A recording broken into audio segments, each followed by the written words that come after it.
Bien, après avoir vu la notion d'eau morphogénique, je vous l'ai définie très grossièrement, eau qui donne la forme, on peut aussi dire eau biologique, eau vicinale, eau interfaciale, on peut dire aussi eau des êtres vivants, de tout ce qui est vivant. On va maintenant essayer de comprendre pourquoi. La première chose à comprendre, c'est évidemment pourquoi la nature a choisi l'eau comme substance de base des êtres vivants.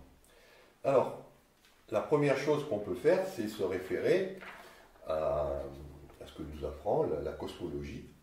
Parce qu'en fait, les atomes que vous voyez là, et la molécule d'eau, c'est une combinaison d'atomes d'hydrogène et d'oxygène, H2O, avec, comme je vous l'ai rappelé, les hydrogènes, et aussi les deux, il ne faut jamais oublier les deux petits picots violets, qui sont vraiment indispensables pour que l'eau, on comprenne les propriétés de l'eau.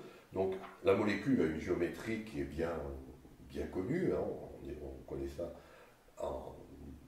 de façon exactement très détaillée. On a la diffraction des rayons X, on a la spectroscopie micro-ondes, on a des tas de techniques pour savoir quelles sont les formes géométriques que prennent ces atomes lorsqu'ils forment des molécules. Maintenant, la question, c'est d'où viennent les atomes. Alors, les atomes, on le sait, ça c'est la cosmologie, c'est les astrophysiciens qui ont trouvé la solution. Les atomes, ils viennent du cosmos. Comme ici, par exemple, ça c'est un objet qui vient du cosmos, des objets extraterrestres, donc, c'est une météorite. Et qu'est-ce qu'on trouve dans les météorites? On trouve bien sûr des éléments. Et surtout, on trouve beaucoup d'eau. Il y a d'ailleurs une théorie qui dit que toute l'eau qui est sur Terre est venue sous la forme de cailloux. Et vous voyez très bien, là déjà, quand vous voyez ce caillou, je crois que c'est la plus grande météorite qui existe au monde. On en a fait une attraction, les gens peuvent venir la voir. C'est un caillou. Mais ce caillou peut contenir 20 à 30% d'eau. Et vous voyez, c'est ça la caractéristique de l'eau morphogénique, c'est qu'il y a de l'eau, mais on ne la voit pas. On voit un caillou. Et on dit, ah bah oui, c'est un caillou, c'est pas de l'eau. Ça, c'est l'erreur fatale. Toute matière est hydratée. Alors, que nous apprennent les physiciens, enfin les astrophysiciens, ceux qui s'intéressent à la génération des atomes, eh bien, c'est que tous ces atomes ici, d'hydrogène, et surtout l'oxygène, alors l'hydrogène, lui, il est fabriqué par l'univers. C'est-à-dire, il y a ce qu'on appelle le Big Bang. Il y a eu un moment donné où l'univers s'est formé. Il y a eu d'abord de la lumière, puis ensuite, il y a eu l'apparition de particules élémentaires, protons, neutrons. Les protons et les neutrons forment ce qu'on appelle le noyau, et ils captent des électrons pour devenir des espèces neutres qu'on appelle des atomes. Ces noyaux, on parle de nucléosynthèse, sont fabriqués directement à l'intérieur des étoiles. Parce que quand vous regardez une étoile qui brille, en fait, vous êtes en train de regarder une usine qui fabrique des atomes.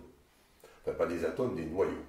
Et c'est lorsque l'étoile explose que ces noyaux sont libérés dans l'espace intergalactique et qui captent des électrons. S'il fait suffisamment froid, on capte les électrons pour faire ces entités neutres qu'on appelle les atomes. Et ensuite, ces atomes, s'il y a de la matière solide, ils vont se rassembler pour former les molécules et les roches, enfin tout ce qui est le monde de la matière.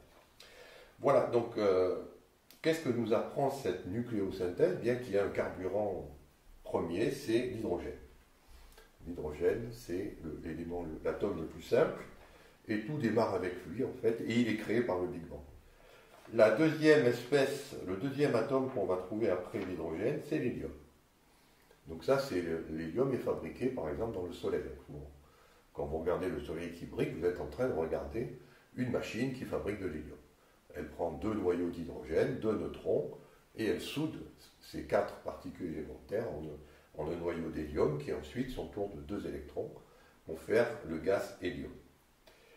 Donc évidemment, ça c'est les 2 premiers, les plus abondants, c'est-à-dire que l'univers est fait grosso modo d'hydrogène et d'hélium, en gros. Après, il y a des petits résidus, qui sont les déchets de toutes les étoiles qui ont brûlé et qui ont explosé pour donner ces déchets. Et quel est le premier déchet? Je vous le donne en mille. C'est l'oxygène. C'est le premier déchet stellaire le plus abondant après l'hélium. Et donc, la physique quantique nous apprend que l'hélium est un gaz qui ne peut pas réagir. Il a ce qu'on appelle une structure de gaz inerte, donc en général, il existe toujours en état monoatomique. Donc en fait, il sert de carburant. On va utiliser l'hélium pour faire du carbone, pour faire de l'oxygène, pour faire de l'azote, etc. Mais si on oublie donc l'hélium qui n'est pas réactif chimiquement, qu'est-ce qui reste? De l'oxygène. Autrement dit, les deux substances les plus abondantes de l'univers sont l'hydrogène et l'oxygène. Ah ben oui, mais l'hydrogène et l'oxygène, si c'est les deux plus abondantes, et si vous raisonnez en probabilité, eh bien ça veut dire que la molécule la plus probable qui va se former, c'est évidemment une combinaison d'hydrogène et d'oxygène. C'est là où la probabilité de rencontre est la maximale. Et quelle est la molécule qui est formée d'oxygène et d'hydrogène? Ben, la chimie nous l'apprend, c'est l'eau. Donc on voit que l'eau, le choix de l'eau pour faire les êtres vivants n'est pas un choix arbitraire. C'est une première raison pourrait être que c'est simplement les deux éléments les plus abondants de l'univers.